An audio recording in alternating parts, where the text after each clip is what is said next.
আসসালামু আলাইকুম। আজকে আমি মিষ্টি আলু আর গাজরের জাল জাল এই কেকটা বানিয়ে নেব। আশা করি আপনাদের ভালো লাগবে।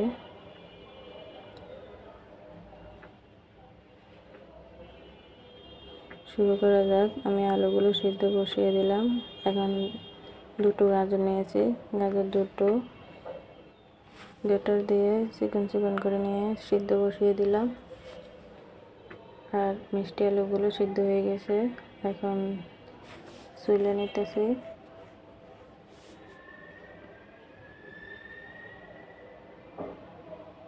আলুগুলো ছিলা হয়ে গেছে।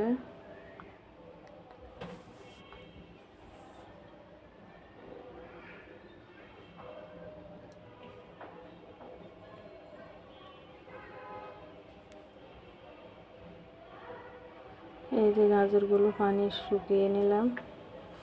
এখানে পেঁয়াজের কলি, টমেটো, ধনিয়া পাতা, কাঁচামরিচ নিলাম। এখানে আমি সিদ্ধ চাউলের গুঁড়া নিলাম। আপনারা চাইলে সুজি নিতে পারেন। এখানে হলুদ দিলাম, লাল মরিচ দিলাম 1 চামচ, যে যেমন ঝাল খান। এখন লবণ দিয়ে দিলাম।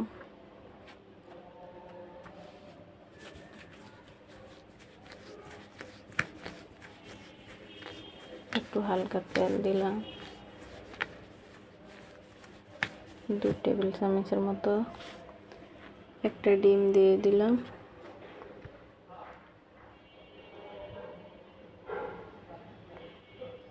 সবগুলো মিক্স করে নেব।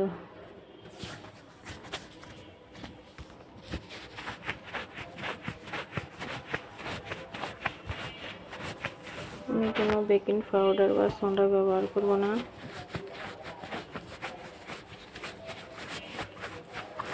এখানে আমি গরম পানি ব্যবহার করলাম। কুসুম গরমের চেয়ে একটু বেশি গরম ব্যবহার করলাম, কারণ আমার এগুলো 2 বছরের শুকনো চাউলের গুঁড়ো।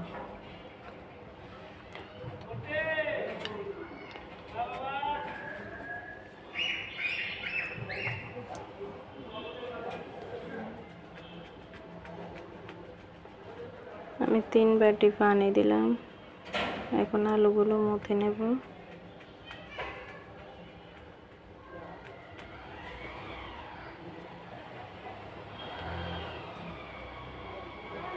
একটু চিনি দিলাম, কারণ মিষ্টি আলু, সাথে একটু চিনি দিলে আর একটু মিষ্টি বাড়বে। এখন গাজর দিলাম।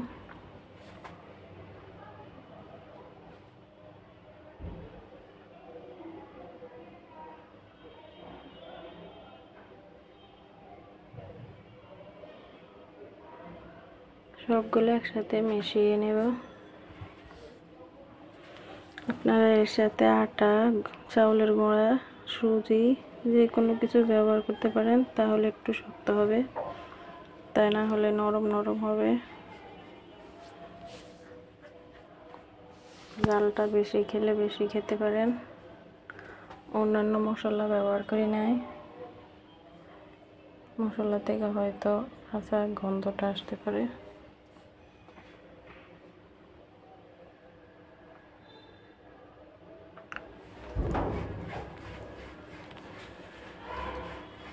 ভালো করে মতো হয়ে গেছে। এখন আমি শুকনো চাউলের গুঁড়া দিলাম 1 কাপ,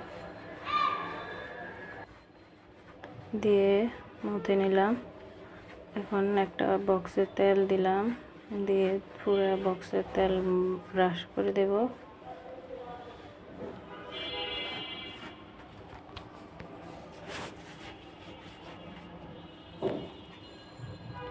আমি একটা সাদা খাতার কাগজ হাত থেকেই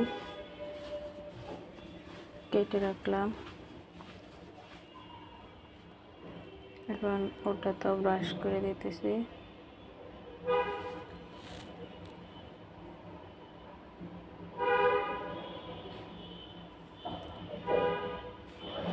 এখন এটাকে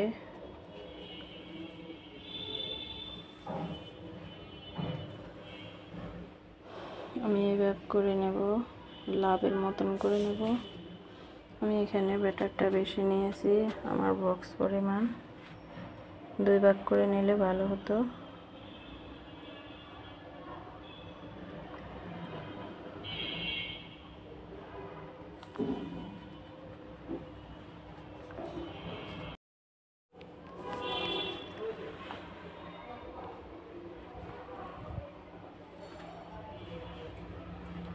বক্সে আমি এখন আগে যে ব্যাটারটা বানিয়েছিলাম ওটা কিছুটা ঢেলে দেব।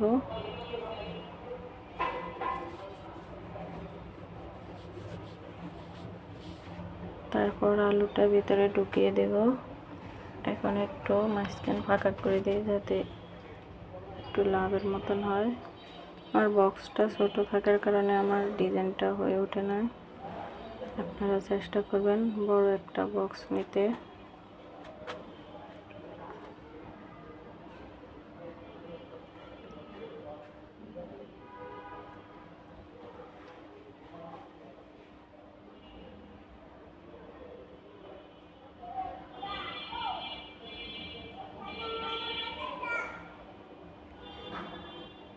এতে দেখুন অর্ধেকটা দিলে ভালো হতো, আমি আর তুলি নাই, পুরোটাই দিয়ে দিলাম। আর উপর দিয়ে বাকিগুলো আস্তে আস্তে ঢেলে দেব।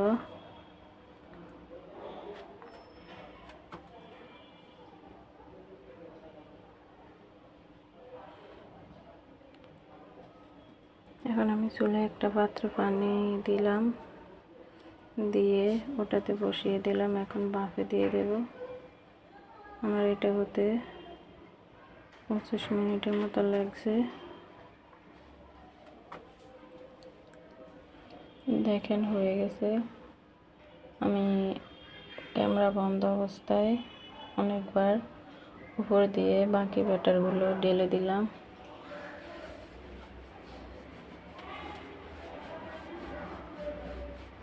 এখন ঠান্ডা হয়ে গেছে।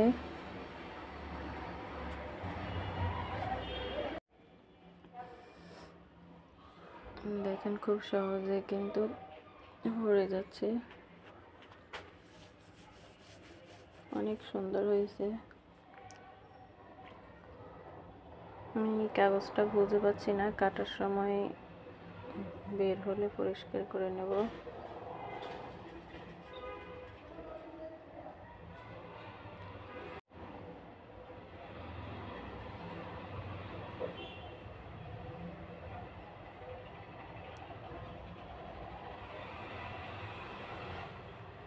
পুরো ব্যাটার বক্সে ঢুকে গেলে পুরো ফিটাটাই ঢাকা পড়ে যেত। আমার বক্স ছোট হওয়ার কারণে হয় নাই।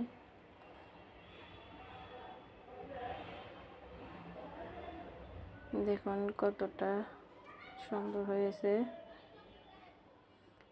ভিতরে আলু তো আমি অল্প আটা দিলাম, তাই নরম নরম রয়েছে। আপনারা চাইলে শক্ত করতে চাইলে পুরো আটার সাথে মেখে নিয়ে এভাবে বানিয়ে নিতে পারেন। অনেক সুন্দর হয়েছে।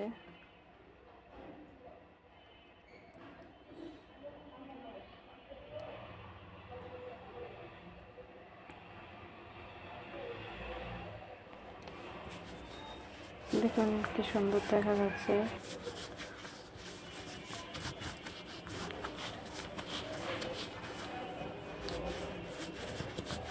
পিঠাটা অনেকটা নরম ভিতরের আলুটা, তাই আমি যে ব্যাটারটা রয়ে গেছে ওই ব্যাটারটা উপর দিয়ে দিয়ে একটু শক্ত করে নিচ্ছি যাতে বাচ্চারা দূরে খেতে পারে।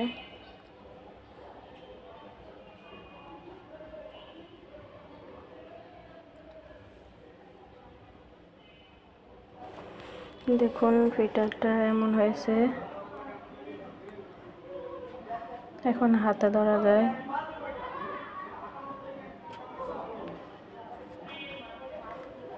তাহলে ভাজা ছাড়াও খাওয়া যাবে, কারণ বাচ্চারা দূরে খেতে পারবে না, তাই আমি একটু শক্ত করে নিলাম।